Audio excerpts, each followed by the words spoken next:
much love. So I just wanted to come on real quick just to talk about ancestors and um, my relationship that I have with my ancestors and what they mean to me. So ancestors to me um, are basically people of your bloodline, and they could be, or not people because they're not people anymore. These are souls that have crossed over, right? And they can assist you if you call upon them. Now, you want to be careful when you're dealing with your ancestors because some of them you don't know. So you don't know if they're kind or if they're evil. You want to do your research. There was something I researched where it said to deal with the ancestors from the furthest of the past, because the ones that are more recent, sometimes they have a little bit of energy that it's not something that you want to deal with. Me personally, I deal with my ancestor of my grandmother because I knew her personally and I loved her, and she's a sweet lady, and I feel like everything that she did was kind of introducing me into spirituality, whether she knew it or she didn't. She was just highly connected. So I place her on my ancestor altar, and you can put her on there. You can put your ancestor on your altar with pictures, or you can just write their name down on a piece of paper, just something to represent them, and that's your ancestor, you know. And again, you can have a piece of material that's theirs. Like my grandma, she used to sew. So when she passed away, I had a cousin that gave me some of her fabrics, and I can put some of those on the altars. I haven't thought to do that, but I don't even know where they are. But that's just an example. Or jewelry, maybe they left you, just something to hold an image of them, like a representation of them. Doesn't have to be specific if you want to. If you're just starting, again, you can use a piece of paper. And yeah. So my relationship with my grandmother before she passed away, I wouldn't really say we was the closest. I was a baby, and my brother was a little more troubled than me, so he needed more attention. So she would give him more attention, and I kind of was just in my childhood just existing. Like, I don't even know if people noticed me. I don't even know if I noticed myself. I think I was just in a bubble. But my grandmother, I always wanted a stronger relationship with her that I never got. I was jealous that, my brother got all the love and I didn't.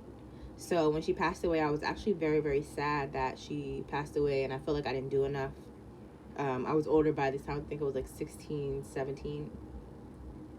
Actually, I could have been 19, 18, 19, and I felt like I didn't do enough. And I was very sad about it. And she had came into my dream to let me know that it was okay. Like, it was so potent, y'all. I was like, wow, that's deep. Like, there's a connection there. So when I started getting into spirituality, mind you, I've only been doing this for like a year with the altar and working with magic and things like that.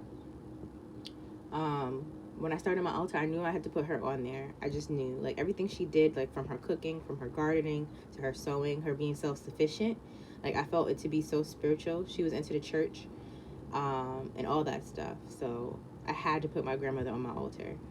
And after I've been working with my grandmother and her energies, I can say the relationship I have with my grandmother now, after she's passed away, with her soul energy, has been so powerful. It has been so healing, so loving.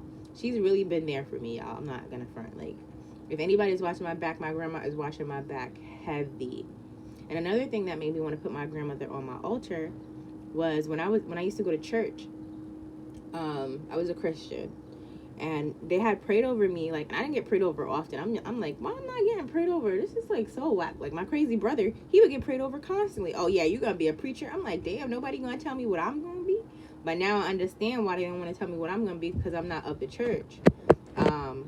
And they can't tell you that. So they would kind of tell me things about what God would say, or messages that God would want me to hear, which, I was in a bubble, so everything was strategic with me working with God. And one of the things that was told to me was that I was the answer to my grandmother's prayers. Now, I believed it to be that grandmother because she's the only one that had passed away. So I took that and ran with it. I'm like, ooh, this is the only thing I'm going to get. But I took it and ran with it. So, again, I just kept getting things over and over and messages about my grandmother prior to even putting her on my altar, that we had a bigger connection than we did when she was here. So, again, she protects me. She helps guide me.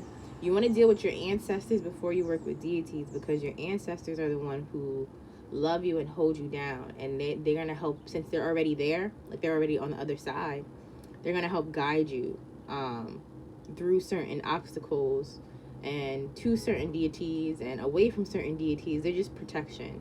Okay. um I work with ancestor money. So this is ancestor money flying all in the wind right now. And basically I use this for my ancestors, and I'll burn this. You can get this off of Amazon. Of course, everything you use, guys, you want to bless it with your own energy. There's no specific way. Honestly, I would say the more creative you are to blessing things with your own personal energy, the better. But you can always go look it up on what ways people suggest. You can take your sage and you could burn it. Sometimes I like to just put Florida water in my hand and just kind of hold whatever I'm blessing close to my heart. If it's like that, like with crystals I do, but of course with the money I won't. But I'll just bless it with my own personal creative words. So the ancestor money is used for the ancestors. You burn it, and basically it's like money for them on the other side. So like, let's say if my grandma was in debt, or if she became in debt, or whatever the case may be, to anything, any soul, any creature, maybe on this side, that's basically helping her, aiding her on that side. And I burn that for my grandmother and other deities and my other ancestors that I don't know that are working with me. Okay. And you just burn it. It's nothing serious. You can have something to burn it in, but I would suggest it. You want to be safe with it. Okay. Let me see. Is there anything else to say about my ancestors? Oh, when you have your ancestor on an altar, you want to give her things that, or give your ancestor things that they like. So things that my grandmother likes. She likes fruit. She likes vegetables. She just likes food. So I put food on there for her, like good home cooked food. When I make good meals, I'll put it on there. She likes turtles, like chocolate. She passed away. She had diabetes, so she likes sweets. She definitely likes sweets. That's the thing. I don't put it on there too much because I personally think she might need to, have a little self-control. But, I guess she ain't no self no more. I don't know. But I will definitely be holding her down with some turtles as soon as I find those things. Or let's say, she like pearls. So I could put pearls on there, or imitation pearls on there to represent her too, or give it to her as a gift. You can put anything on the altar. It's just dedication to them and to show appreciation for them holding you down and taking care of you from the other side.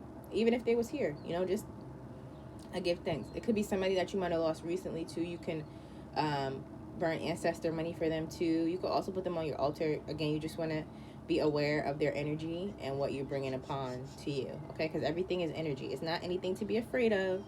You're not getting possessed. You just want to be mindful of the energies that be and the energies that you work with, because there are different type of energies. Just like this picture behind here too. Like if this picture was brighter, it would release a different type of energy. But because it's a deeper, darker tone in the picture, it releases a deeper, darker energy. You know what I'm saying? And darker doesn't necessarily mean bad. This picture is a beautiful picture. It's just a depth to it. We all have darkness in us, dark energy in us. So to think everything is all light and everything is all bright is crazy. Like the yin and yang symbol is balance, okay? So always remember that when you're dealing with energies and different ancestors and just different deities and going to different spaces and just dealing with life in general, you have the power and the intuition to understand, what it is that you're perceiving. You do. You don't need nobody else to tell you. And this is why you constantly hear me say that I just, follow my own flow. Okay? All right, guys. So that's kind of all I got to say right now about ancestors. If I have a part 2, I'll come back in the future and I'll do a part 2. Peace out. Much love.